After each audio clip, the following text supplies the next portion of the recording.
রাধে রাধে বন্ধুগণ, সম্পূর্ণ শ্রীমদ্ ভগবদ গীতা আমাদের চ্যানেলের মাধ্যমে নিয়ে আসার যে সংকল্প আমরা গ্রহণ করেছিলাম, তার প্রথম অধ্যায় বিষাদ যোগ এবং দ্বিতীয় অধ্যায় সাংখ্যযোগ ইতিমধ্যেই আমাদের চ্যানেলের মধ্যে এসে গেছে।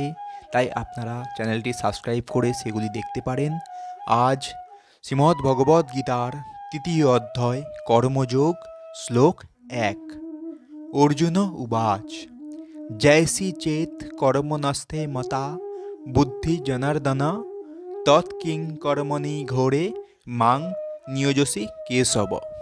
অর্থাৎ অর্জুন বললেন, হে জনার্দন, হে কেশব, যদি তোমার মতে কর্ম অপেক্ষা ভক্তি বিষয়নী বুদ্ধি শ্রেয়তর হয়, তাহলে এই ভয়ানক যুদ্ধে নিযুক্ত হওয়ার জন্য কেন আমাকে প্ররোচিত করছো?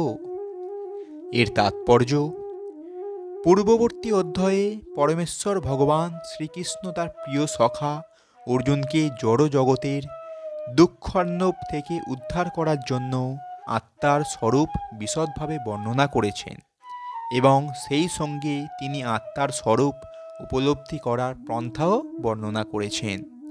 সেই পথ হচ্ছে বুদ্ধিযোগ, অর্থাৎ কৃষ্ণ ভাবনা।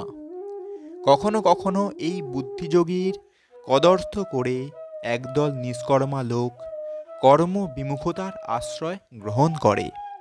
কৃষ্ণ ভাবনার নাম করে তারা নির্জনে বসে কেবল হরিনাম জপ করেই কৃষ্ণ ভাবনাময় হয়ে ওঠার দুরাশা করে, কিন্তু যথাযথভাবে ভগবত তত্ত্বজ্ঞানের শিক্ষা লাভ না করে নির্জনে বসে কৃষ্ণনাম জপ করলে নিরীহ অজ্ঞ লোকের সস্তা বাহবা পাওয়া যেতে পারে, কিন্তু তাতে কোনো লাভ হয় না।